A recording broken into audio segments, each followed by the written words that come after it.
500 টাকা নিয়েছে। 100 বার আমি 100% 100 বার বললো আমার তো টাকা নিয়েছে। সবসময় টাকা তোলা হয়। কারা টাকা তোলে? ওই এখানকার যে প্রশাসন আছে প্রশাসনটাই।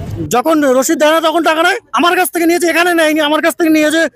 দমদম পার্কে টাকা নিয়েছে 500 টাকা। পুলিশ টাকা নিয়েছে? অবশ্যই 500 টাকা নিয়েছে। পুলিশ টাকা নিয়েছে? 500 টাকা নিয়েছে। আর না, রসিদ দিই।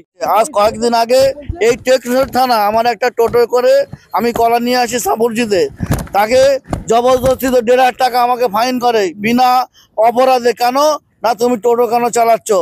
এই অপরাধে আমাকে গাড়ি টোটোতে কলা নিয়ে যাওয়ার জন্য 1,500 টাকা। 1,500 টাকা থানা? টেকনোসটি থানা। আচ্ছা, কি চাইছেন আপনারা? আমরা চাচ্ছি এর একটা সৎ ব্যবহার হোক, পুলিশ প্রশাসন যাতে বিনা অপরাধে টাকা না তোলে।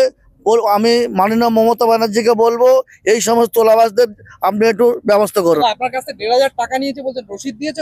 কোনো রসিদ নেই, ঘুষ, পিছন দিয়ে ঘুষ, ড্রাইভারদের টাকা নিয়েছে। ঘুষ নিয়েছে? হ্যাঁ, পুরো ড্রাইভারদের টাকা বলছে পিছনে টাকা দাও, পুলিশ কি ঘুষ নিতে পারে? নইলে পিছন থেকে গাড়ি টেনে নেবো। ঠিক আছে, এরকম আমাকে ঠ্যান্ডিং দিয়ে, আমার ড্রাইভারকে ঠ্যান্ডিং দিয়ে 1,500 টাকা নিয়েছে। আপনি অভিযোগ করছেন যে 100 বার আমি 100% 100 বার বললো আমার তো টাকা নিয়েছে। এই জায়গাটাতে আমরা প্রতিদিনই কন্টিনিউ, আমরা এখানকার লোকাল, আমরা এখান দিয়ে প্রতিদিন যাতায়াত করি, কিন্তু প্রতিদিনই এই জায়গাটা ধরে আমাদেরকে হ্যারাসমেন্ট করা হয়।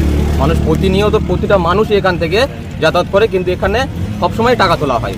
কারা টাকা তোলে? ওই এখানকার যে প্রশাসন আছে প্রশাসনটাই। প্রশাসন বলতে? প্রশাসন বলতে ইনচার্জ, এখানকার যে পুলিশ অফিসার থাকে। হ্যাঁ, পুলিশ তো বলছে টাকা নেয় না।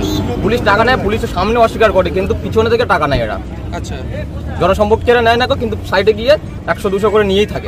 পুলিশ টাকা নেয় তো পুলিশের বিরুদ্ধে আপনারা অভিযোগ করছেন না কেন? আমরা সাধারণ মানুষ কোথায় গিয়ে অভিযোগ করি? আমাদের অভিযোগ কি সাধারণ মানুষ নেবে?